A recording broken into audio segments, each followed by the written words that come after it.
Okay. Apakah dia hadis marfu'? Hadis yang dia sabit ianya sampai kepada Nabi SAW dipanggil marfu'.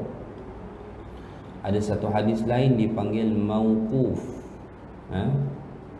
Mauquf ini terhenti perkataan itu sehingga sahabat saja. Okey.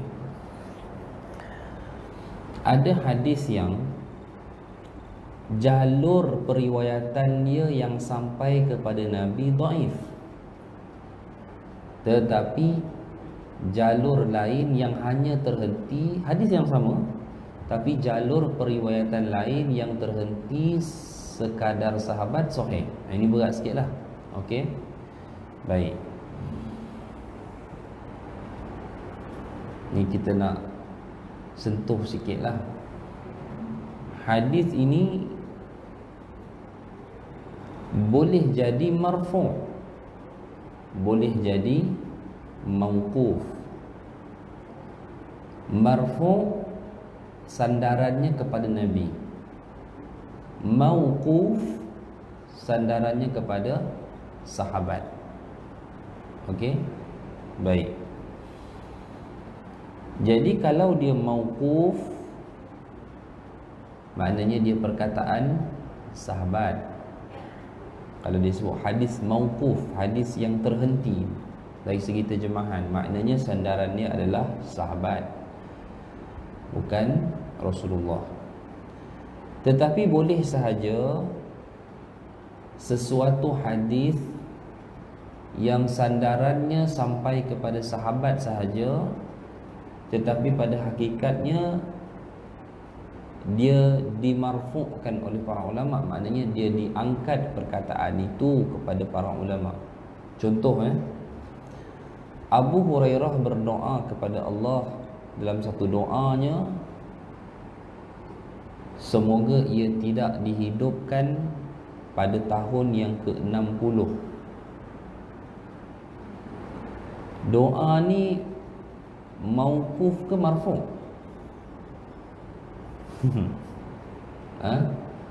Doa ni mauquf ke marfu'?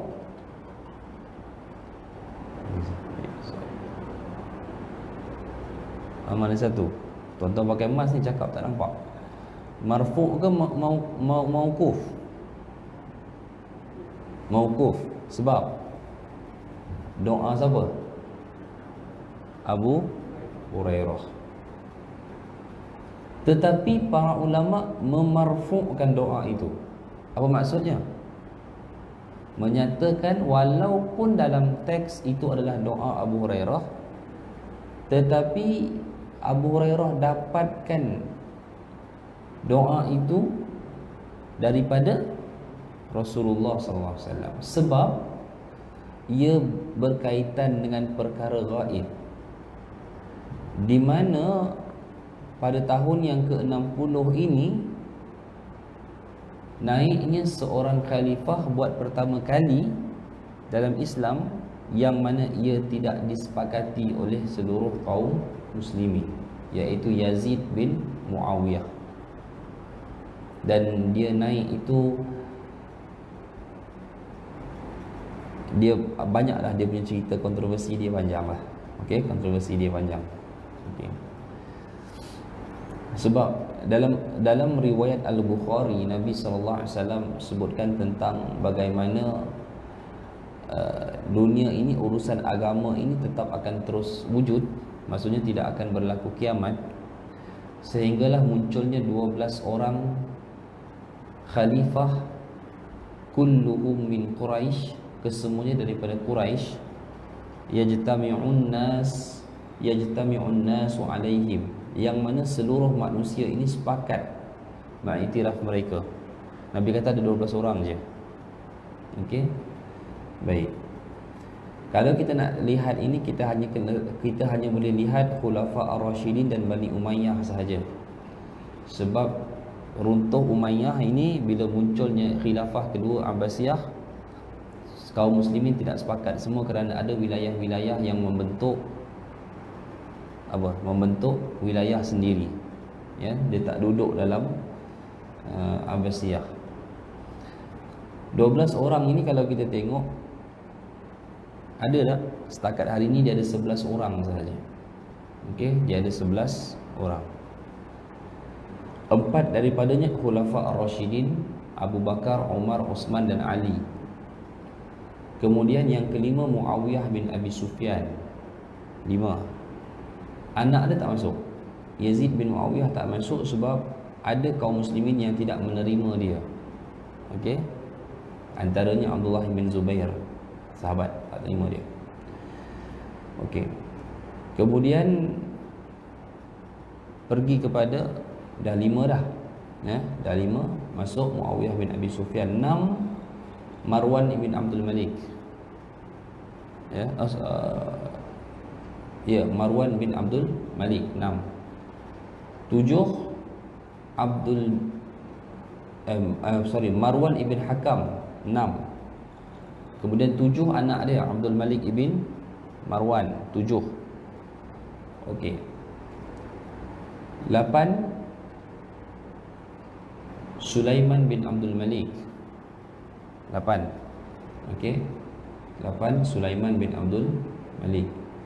9 Umar bin Abdul Aziz 9. 10 Yazid bin Abdul Malik, Yazid bin Abdul Malik. 11 Hisham bin Abdul Malik. So anak Abdul Malik ada 4 orang lah, iaitu Yazid, Sulaiman dan Hisham. Ada 3 orang. Ada 3 orang. Cukup 11. Yang lain daripada itu dia jadi khalifah, tetapi ada kumpulan kaum muslimin yang membantah. Ya. Semuanya daripada Quraisy kata Nabi. Dan yang ke-12 siapa? Al-Mahdi lah, last. Al-Mahdi, khilafah ataupun khalifah umat Islam di akhir zaman. Al-Mahdi yang terakhir. Al-Mahdi pun Quraisy juga, dia daripada keturunan Rasulullah sallallahu alaihi wasallam. Baik. Jadi kalau kita dengar perbahasan ustaz kita, kadang-kadang ustaz kita ni sebut istilah dia tak terangkan, apa maksud dia. Okey. Maka jawapannya adalah hadis marfu, hadis yang sandarannya sampai kepada Nabi. Adapun hadis mauquf adalah hadis yang terhenti pada sahabat. Tetapi walaupun sesuatu hadis tu kadang-kadang qala fulan, maknanya sahabat yang bercakap tu, tetapi kita tengok jugalah apakah konten bicara hadis itu. Kalau sahabat yang bercakap tapi cerita tentang urusan gaib, maknanya dia marfu' juga. Maknanya hakikatnya, kalau contohnya macam Ibnu Abbas bercerita tentang syurga, contoh, walaupun perkataan Ibnu Abbas, tetapi dari segi teknikal hadis dia tetap marfu', dia tetap sampai kepada Nabi sallallahu alaihi wasallam. Sebab mana mungkin seorang sahabat ia bercakap tentang urusan gaib kalau ia tidak dengar daripada Nabi sallallahu alaihi wasallam. Baik. Jadi Abu Rafi' dan juga sahabat yang lain yang memarfu'kan atau mengangkat hadis ini sampai kepada sandarannya kepada Nabi sallallahu alaihi wasallam dengan bersabda, jangan biarkan aku mendapati seseorang kamu dalam keadaan mengiring di atas arikah. Arikah ni sofa lah, baik, betul lah, sofa ada tulis. Kemudian sampai kepadanya perintahku terhadap sesuatu atau laranganku daripada sesuatu, lalu dia berkata, saya tidak tahu. Apa yang kita dapati di dalam kitabullah, maka kita akan mengikutinya. Okey, baik. Lihat perbahasan. Zahir hadis ini menunjukkan bahawa Nabi SAW menegah dirinya supaya dia tidak mendapati umatnya melakukan perbuatan menolak hadis-hadis baginda. Jadi secara tidak langsung bahawa hadis ini datang satu pengkhabaran daripada Nabi bahawa akan wujud di kalangan umatnya golongan yang menolak hadis-hadis baginda, yang kita panggil sebagai golongan golongan anti hadis. Okey. Islam ambil Quran, menggunakan Quran, tetapi menolak kehujahan hadis. Okey. Salah faham yang berlaku antaranya adalah mereka menganggap bahawa hadis itu sunnah, sunnah itu sunat. Ini kita kata nampak sangatlah tak mengaji. Ya. Berapa banyak dalam hadis itu perkara yang wajib. Hadis sunnah bukan sunat, itu lain. Bahkan orang Arab pun tak panggil sunat. Mana ada orang Arab panggil sunat? Tak ada. Orang Arab sebut sunnah. Sunnah bukan hukum. Sunnah bukan hukum wadai, hukum yang 5 tu bukan. Sunnah adalah, maksud sunnah adalah ikutan. Sunnah boleh jadi satu sunnah yang hasanah, baik. Sunnah boleh jadi satu sunnah yang sayyi'ah, buruk. Hanya sahaja dari segi istilah, bila kita sebut sunnah, maka langsung kita meletakkan kepada maksud apa yang dilakukan oleh Nabi SAW. Sunat-sunat yang kita sebut hukum sunat ni, dalam istilah dia syarak disebut sebagai mustahab. Kita panggil sunat, ya, tetapi dalam istilah syarak dia sebut sebagai mustahab. Itu hukum mustahab. Apa benda perkara sunat? Contoh, kumur wajib tak? Wudu tak wajib kan? Tapi dalam hadis Nabi buat, hukum dia sunat. Dalam syarak dipanggil sebagai mustahab. Baik, contohlah. Okey, hukum yang 5 itulah, hukum wajib, haram, makruh, sunat, harus. Ya, baik. Okey. Tetapi ada yang dimaksudkan di sini ialah tegahan terhadap umatnya daripada melakukan perbuatan tersebut. Ungkapan sebegini termasuk di dalam bab menyebutkan musabbab natijah. Tetapi yang dimaksudkan ialah sebab, yakni jalan. Kerana bila mana mereka melakukan perbuatan tersebut yang merupakan sebab, maka Nabi SAW akan mendapati natijah ataupun hasil daripada perbuatan mereka itu. Golongan yang digambarkan dalam hadis ini adalah golongan yang mendakwa bahawa mereka hanya berpada cukup dengan Al-Quran dan enggan menerima sesuatu yang lain daripada Al-Quran, termasuk hadis Nabi SAW. Sebab kalau kita hanya mengambil Quran dengan menolak hadis, maka natijahnya banyak daripada ibadah yang kita tak boleh nak buat, kerana majoriti tata caranya berada dalam hadis. Golongan anti hadis pernah dipersoal kepada mereka macam mana mereka solat. Dia kata kami ikut Quran. Baik. Dia kata apa masalah? Dia kata Quran ada menyatakan iqamah solah, iqam berdiri. Quran ada kata warka'u ma'ar raqi'in, rukuklah kamu bersama orang yang rukuk. Quran ada kata fasjudu lillahi wa'budu, sujudlah kamu kepada Allah, wa'budu, dan sembahlah ia. Jadi rukuk, sujud, berdiri ada dalam Quran. Secara umumnya ada, tapi kaifiat hadis Nabi kata sallu kama ra'aitumuni usalli, solatlah kamu seperti mana kamu lihat aku bersolat. Tuan-tuan tak boleh nak dahulukan sujud sebelum rukuk, kerana Nabi tak buat begitu. Ya. Maka bahas punya bahas, golongan anti hadis tak boleh jawab. Dia kata kami solat dengan solat Ibrahim. Sudah, macam mana pula solat Ibrahim? Dia kata ada dalam Quran kan. Macam mana? Dia tak boleh nak cerita. Okey, dia tak boleh nak ceritakan. Maksud saya kata tak boleh, mana mungkin kita hanya mengambil Quran dengan kita menolak hadis. Gitu. Okey, baik. Jadi salah faham ni banyak. Ya. Termasuklah seorang tokoh dalam negara kita yang amat terkenal, tetapi apabila dia mula bercakap tentang Al-Quran, tentang hadis, maka kita rasa baik dia tidak bercakap. Kan? Usahanya baik, tetapi kefahamannya terhadap hadis salah. Ya, dan dia membawa hujah-hujah teknikal. Contohnya Al-Imam Al-Bukhari meninggalkan banyak hadis-hadis yang sahih, tak dimuatkan dalam kitabnya. Ini semua kena kepada masalah perbahasan yang very technical. Contoh, kalau kita tengok dalam bab akhir zaman, contoh Al-Bukhari tidak buat bab dan tidak memasukkan hadis-hadis berkaitan dengan Al-Mahdi dalam kitab dia, Sahih Bukhari. Tuan-tuan buka Sahih Bukhari, cari bab Mahdi, memang tak jumpa. Adakah bermakna Al-Bukhari menolak munculnya seorang khalifah yang disebut sebagai Al-Mahdi? Tidak. Tetapi ada sebab. Jawapannya ada sebab.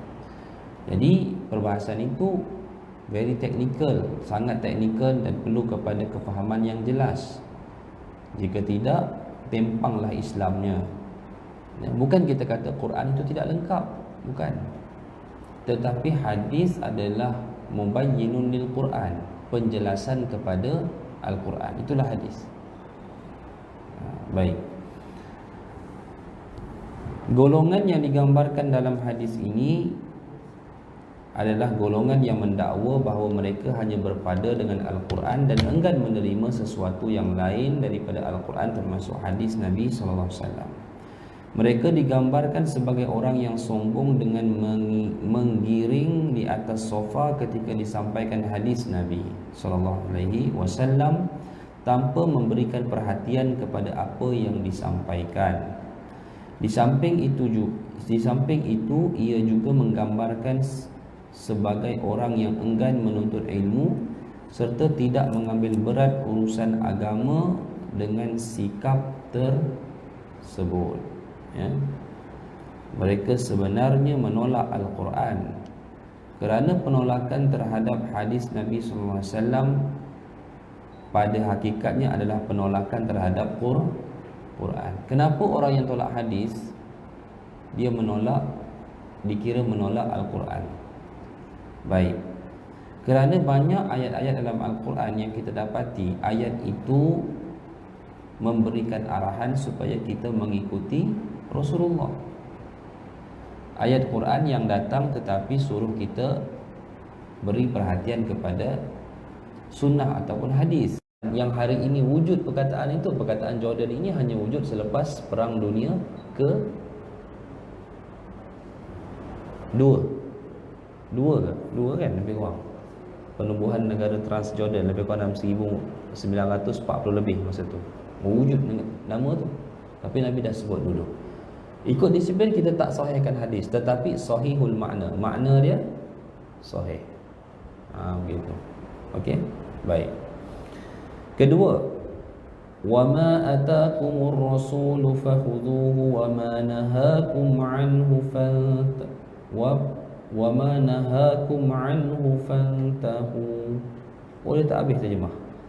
Apa jua perintah yang dibawa oleh Rasulullah SAW kepada kamu, maka terimalah serta amalkanlah. Dan apa jua yang dilarangnya, kamu melakukannya, maka patuhilah larangannya dan bertakwalah kamu kepada Allah. Hadis lah. Ayat yang merujuk, refer kepada hadis. Seterusnya, fala wa rabbika la yu'minuna hatta yuhakkimuka fima shajara bainahum thumma la yajidu fi anfusihim harajan mimma qadaita wa yusallimu taslima.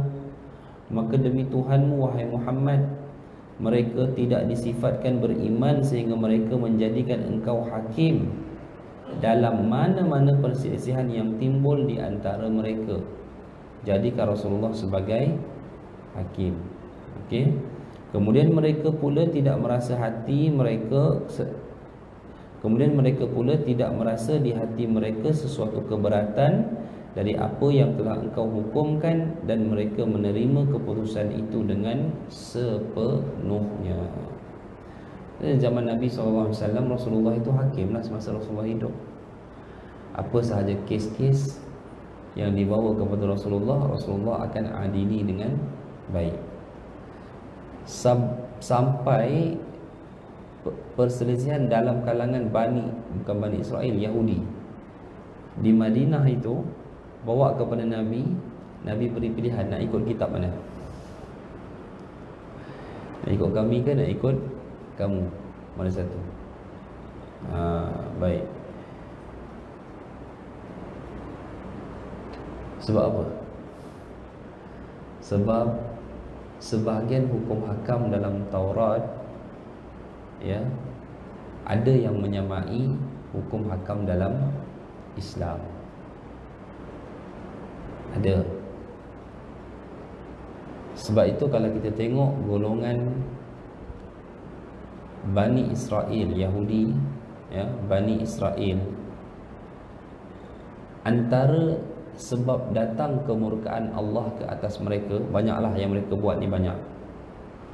Tetapi antaranya adalah mereka memadamkan ayat-ayat berkaitan dengan hukuman dalam kitab tersebut. Bukan semua bertukar, tidak. Terutamanya ayat-ayat berkaitan dengan hukuman kesalahan yang dilakukan oleh pembesar-pembesar mereka. Apabila pembesar-pembesar mereka melakukan satu kesalahan dan kesalahan itu ada hukumannya dalam kitab mereka, maka mereka padamkan hukuman itu. Mereka ubah. Ini berlaku di zaman Nabi SAW apabila berlakunya satu penzinaan di kalangan kaum Yahudi. Nabi tanya, Nabi dibawa benda ni, pertuduhan ini kepada Nabi. Kemudian Nabi tanya, nak aku timbang tara tak, nak ikut hukuman mana? Baik. Dia kata kami nak ikut kitab kami. Okay, Nabi kata bawa kitab kamu, tolong bacakan ayat berkaitan dengan hukum zina. Dia pun baca. Bila dia baca, dia tukar. Dia tukar. Apa hukum zina dekat dalam kalangan kitab apa ni, Yahudi, maknanya kitab Taurat? Hukumannya apa? Rejam. Sama. Tukar ayat tu, dia tak baca rejam tu. Tapi Nabi dah tahu dah perangai mereka. Sebab tu Nabi meletakkan Abdullah bin Salam di sisi Nabi, seorang Muslim yang asalnya Yahudi dan menghafaz kitab Taurat. Masa Yahudi tu baca, Abdullah bin Salam dengar. Dia kata, pelik ni, baca balik. Kan? Dahsyat tak dahsyat Yahudi depan Nabi menipu. Ya, kenapa? Kerana hukuman itu, kerana kesalahan itu dilakukan oleh orang ternama di kalangan mereka. Berlaku satu kisah seorang perempuan mencuri. Perempuan ini daripada kabilah yang ternama. Disebabkan wanita perempuan ini daripada kalangan kabilah yang ternama, maka sebahagian sahabat telah berbisik kepada cucu angkat kesayangan Nabi, Usamah ibn Zaid, supaya selotop dengan Nabi, janganlah hukum perempuan itu. Kalau tak putus tangan dia, malulah dia daripada kabilah yang besar. Apa Nabi buat? Nabi himpunkan para sahabat. Nabi naik berkhutbah terus. Nabi kata antara punca kebinasaan kaum Ahlul Kitab adalah apabila suatu kesalahan dilakukan oleh pembesar mereka, lalu mereka mengubah hukum tersebut. Macam tu. Sebab tu kadang sampai ada orang cakap hukuman-hukuman dalam perlembagaan undang-undang ni untuk orang tak ada duit je. Dia kata, betul tak? Sampai ada orang kata macam tu, orang ada duit tak kira, tak masuk. Sampai macam tu lah keadaan dia, kan? Kuarantin, kan? Orang tak ada duit biasa, tak langgar kuarantin, kena. Orang ada duit, ada orang ada jawatan, Baik, sudahlah duduk situ. Kuarantin tak kuarantin cerita lain. Gitu. Baik. Begitulah. Jadi bila hukuman itu tidak sekata, maka natijah dia apa? Maka natijah dia akan menyebabkan datangnya kemurkaan Allah Azza wa Jalla. Sebab tu Nabi sehingga masalah yang berlaku tadi, Nabi sehingga mengumpulkan para sahabat, Nabi berkhutbah. Nabi nak mention tentang kejelekan perkara itu. Bila satu orang perempuan yang daripada kabilah ternama buat kesalahan, cepat sahaja mereka nak minta supaya jangan dihukum hanya kerana kedudukan mereka. Baik. Ayat yang keempat, wa ma kana lil mu'minin wa la mu'minatin idza qada Allahu wa rasuluhu amran an yakuna lahumul khiyaratu min amrihim wa man ya'sillaha wa rasulahu faqad dhalla dhalalan mubina. Dan tidaklah harus bagi seorang mukmin itu ataupun perempuan mukminah apabila Allah dan Rasulnya telah menetapkan suatu urusan, satu perkara, tiba-tiba mereka masih lagi mempunyai hak untuk memilih di atas ketetapan sendiri. Okey. Cerita peperangan Uhud. Peperangan Uhud ini asalnya berbelah bahagi, nak pertahankan diri di Madinah ke, atau kita nak panjat Bukit Uhud. Bukit Uhud ni semuanya dalam tanah haram. Bukit Uhud, panjat Bukit Uhud, belakang tu lah adanya tempat pertempuran peperangan Uhud. Asal peperangan Uhud, sepatutnya kaum muslimin keluar ke tidak dari Madinah? Asal tidak, mengambil pendekatan defensif, kita bertahan. Sebab dapat maklumat musyrikin Mekah mari 3,000 tentera. Kita paling kuat pun boleh kumpul 1,000 saja. Tetapi permintaan dari sahabat-sahabat yang terlepas perang Badar, mereka kata, ya Rasulullah, kami dulu Badar kami tak dapat nak masuk. Apalah kiranya engkau putuskan supaya kita keluar pergi berperang. Sebab kami nak rasa macam mana Ahlul Badar duduk dalam peperangan Badar dulu. Baik. Nabi timbang tara. Nabi tidur, Nabi mimpi pedang Nabi patah.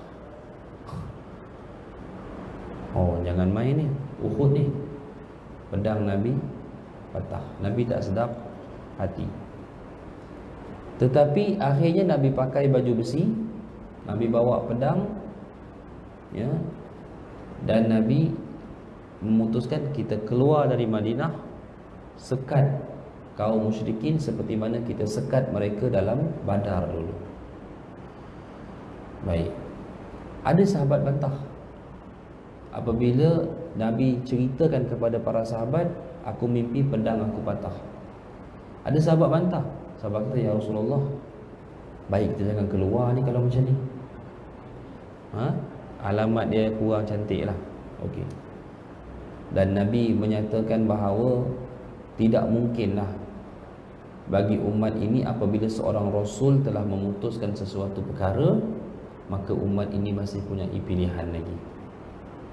Sebab apa? Sebab Nabi dah putuskan. Nabi pun dah pakai baju besi dan nak keluar, maka kita keluar sahaja. Dan rupanya alamat daripada patahnya pedang Nabi itu adalah gugur syahidnya bapa saudara Nabi SAW, iaitu Sayyidina Hamzah ibni Abdul Muttalib. Itu maksudnya cerita dia.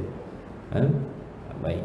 Jadi bila mana Allah dan Rasul telah memutuskan satu perkara, maka umat ini tak ada pilihan lagi. Itulah termasuk hukum-hukum yang Allah dan Rasul telah putuskan, yang kita sebut akhirnya sebagai hudud itu. Okey? Istilah itulah. Tapi maknanya memang ada hukum-hukum yang Allah telah tetapkan dalam kitab, yang sepatutnya benda itu tidak diubah. berubah. Tetapi bila telah ditetapkan sesuatu, tiba-tiba manusia pula ada pilihan, sama ada nak pakai ataupun tak mahu pakai, sedangkan ia merupakan satu ketetapan.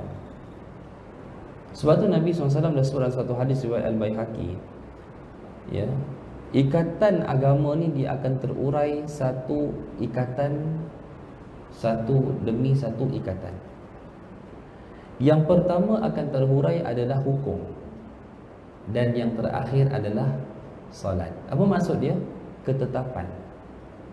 Hukum, dan soal hukum ni maksudnya hukum jenayah apa semua tu lah, dan juga solat adalah dua benda yang mana sudah ada ketetapan dia. Solat, cara susun safnya macam mana Nabi dah ajar, ketetapan dia. Kaedahnya macam mana? Macam ni, macam ni, macam ni, macam ni. Hukum macam ni, macam ni. Tapi Nabi dah kata dah, yang pertama sekali akan dirungkai simpulan dia adalah hukum. Sebab tu carilah negara Islam, cuba cari berapa banyak negara Islam yang betul-betul berhukum dengan hukuman yang ada dalam Al-Quran. Maknanya menjadikan Quran itu sebagai asas dalam menetapkan hukuman. Ya, fail lah, kita pun fail kan. Masa kan tidak, kalau kita tengok kita di Malaysia ni contohlah, tapi kita nak kata macam mana, dah sejak kemerdekaan macam itulah perlembagaan dia kan. Mahkamah syariah tetap tidak lebih berkuasa daripada mahkamah sivil. Jadi kesimpulan dia, hukum hakam syariah syarak tidak lebih berkuasa daripada hukum hakam sivil. Itu cerita dia. Sebab tu setiap era zaman ini akan ada usaha memperkasakan undang-undang syariah. Kita nak perkasa begitulah, nak dapat serupa seperti mana Allah Ta'ala telah tetapkan, tak boleh. Sebab apa? Simpulan itu telah terungkai. Sebab tu tuan-tuan, macam mana sekalipun kita berhadapan dengan wabak ke apa ke, tuan-tuan jangan rasa selesa saf begini. Sebab dia bukan, saya tak suruh kita bantah, kita SOP kita ikutlah. Nanya kan Tuan Nazir kena panggil kan. Jadi yang telah diputuskan undang-undang SOP kita ikut je lah. Tapi dalam hati kita, kita jangan terus selesa begini, sebab ini bukan bentuk yang Nabi SAW anjurkan. Sedih tuan-tuan, saya pertama kali baca khutbah selepas PKP, duduk atas mimbar, tengok jemaah kat bawah, sebiji macam papan dam.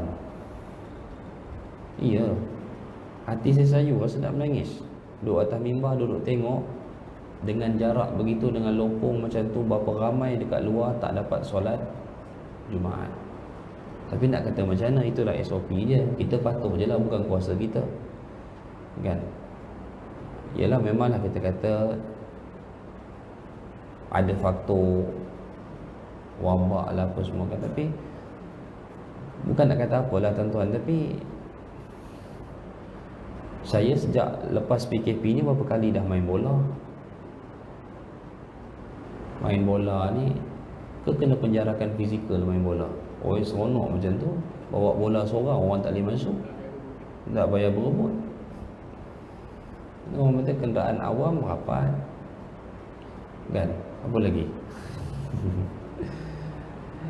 Yang lebih sedihnya, sembayangnya jarak. Lepas sembayang duduk ambil gambar rapat. Apa cerita? Jadi dah jadi isu lain. Jadi kalau nak kata konsisten betul. Tapi kenapa solat mesti kena fix macam tu, sedangkan yang lain-lain tu banyak kali terjadi. Ada satu golongan tak pernah ikut penjarakan daripada start wabak sampai ke hari ini, dan tak pernah wujud pun kluster mereka, kluster wartawan. Betul? Mana wartawan pernah ikut SOP penjarakan? Ada? Tak ada. Tak pernah wujud kluster. Jadi kita khawatir Saya tak kata ya, tetapi kita khawatir, takut-takut ada tangan-tangan yang cuba mengatur urusan solat kita setelah tangan-tangan itu berjaya mengatur soal hukum hakam kita. Tangan-tangan Yahudi dan Nasrani, mereka-mereka yang berada di atas Yahudi dan Nasrani, yang membawa fitnah yang telah Nabi SAW sebutkan dulu, mereka tak akan sekali-kali redha dengan apa yang terdapat dalam kitab mereka. Walan tarda ankal yahudu wan nasara hatta tattabi'a millahum. Mereka tak akan redha sehinggalah kita duk ikut apa yang mereka nak. Macam tu. Sebab itu kalau kita tengok betul-betul, bila kita fikir balik, tak pernah ada siapa boleh adjust, boleh ubah cara bentuk yang Nabi dah ajar. Tiba-tiba ia berlaku di zaman kita. Walaupun hadis yang saya bacakan tadi, majoriti para ulama menyatakan simpulan ataupun ikatan yang akan last terurai adalah solat, maksudnya orang meninggalkan solat. Tetapi pendapat itu dikeluarkan ketika mana mereka tidak melihat situasi hari ini. Siapa yang jangka akhirnya saf kita jadi macam ni? Siapa pernah jangka? Pada 18 Mac 2020, hari terakhir kita solat dengan saf yang telah terbina 1400 tahun. Itulah hari terakhir kita solat di rumah-rumah Allah dengan saf yang asal dalam Islam. Dan nikmat itu kita tak dapat balik sehingga ke hari ini. Kita pun tak boleh buat apa dari SOP macam tu. Tetapi itulah yang saya katakan, jangan kita rasa takut sampai satu masa kita rasa selesa macam ni, dan akhirnya kita tak mahu dah merapatkan. Ia berlaku di Brunei. Di Brunei, arahan penjarakan fizikal bagi solat telah ditarik balik. Sultan Brunei menyatakan bahawa solat kembali seperti biasa. Kan? Brunei dah tak ada kes dah. Lama dah tak ada kes. Tak test, tak payah test. Tak test ada kes lah. Test ada kes. Okay, tak ada kes. Dan arahan solat kembali seperti asal. Tetapi sahabat saya yang duduk di sana, ada orang yang tak nak, ada orang yang nak jarak juga. Ada yang dah selesa berjarak. Ini masalah besar. Masalah. Jadi kena banyak berdoa lah kepada Allah supaya Allah berikan kita petunjuk kebenaran. Di zaman kita kata ujian yang Allah timpakan ini, ya kita akui bahawa mungkin ada sebab dibuat begini, tetapi ialah lama kelamaan orang pun mula fikir, orang pun mula macam-macam lagi. Dan tidak patut bagi kita seorang Muslim, kita tidak berkeinginan untuk kembali solat seperti biasa, kerana itulah yang diajarkan oleh Nabi SAW kepada kita. Dan rapatnya saf itu merupakan salah satu daripada ikatan, ya, kekuatan yang Nabi sifatkan terbina di kalangan kaum muslimin. Baik. Okey. Maksud hadis di atas ialah larangan daripada menolak dan meninggalkan hadis Nabi SAW, kerana meninggalkannya bermakna meninggalkan Al-Quran. Hadis baginda juga merupakan hujah di dalam agama sebagaimana Al-Quran. Dari sudut yang lain, hadis ini adalah salah satu mukjizat dan dalil kenabian selepas kewafatan baginda, kerana sememangnya berlaku apa yang disebutkan. Zaman Nabi tak ada orang tolak hadis, tiba-tiba selepas Nabi wafat memang muncul golongan-golongan tersebut.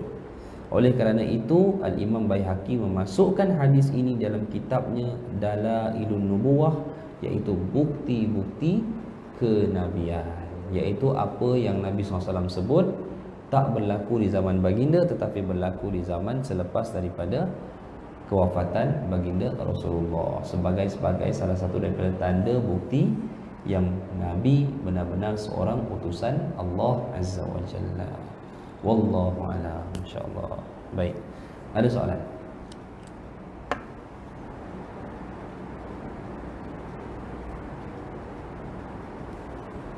Okey, ada soalan? Tak ada ya? Ya. Sila.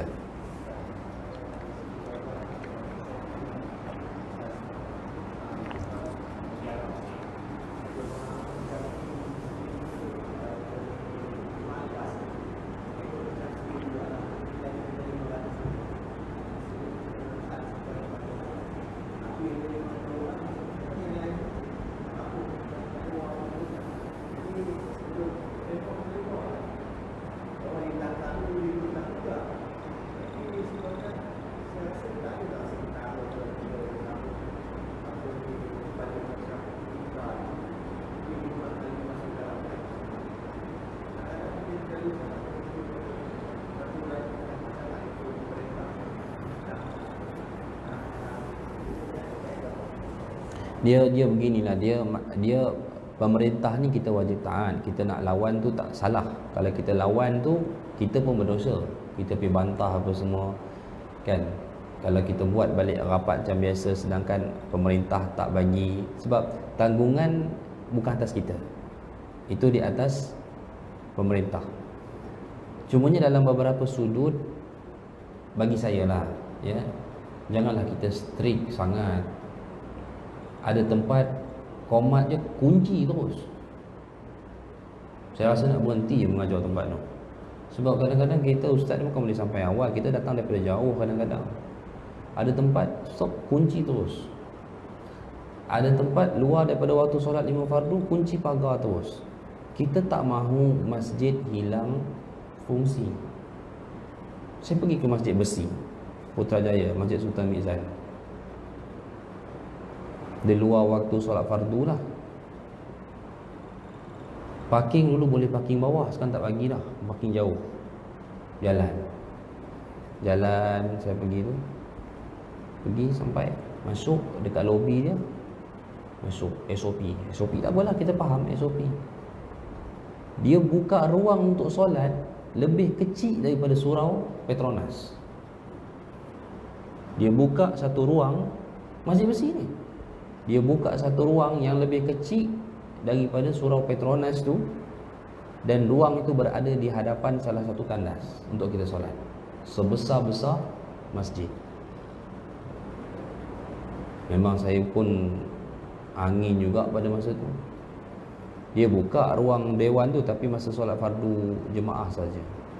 Jadi apa masalah kita katakan kadang-kadang kita melampau-lampau, kadang-kadang kita berlebih-lebihan.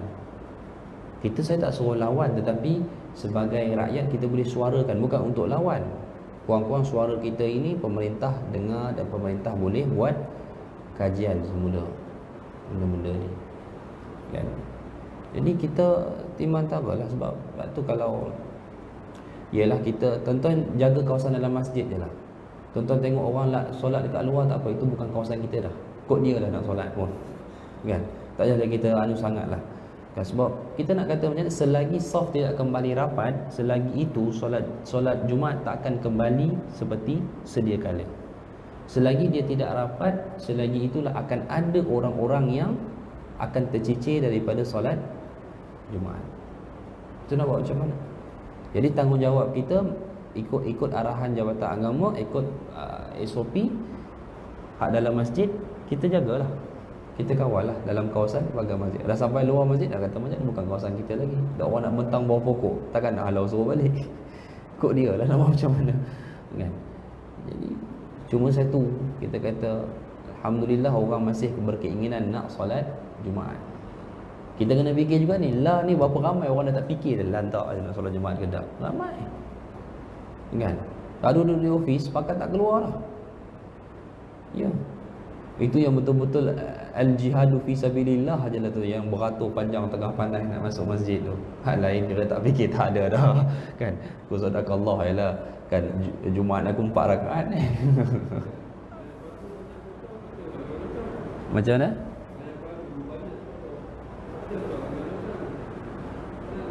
Solat fardu. Itulah. Dia sebab apa tau? Sebab zaman Nabi dulu masjid dibesarkan mengikut kapasiti solat fardu.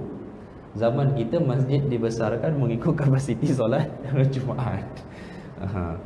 Sebab tu zaman Uthman tu bila dibesarkan masjid, kaum-kaum munafik ni jadi semakin bingung. Sebab pembesaran masjid zaman tu menunjukkan orang semakin ramai solat fardu kan.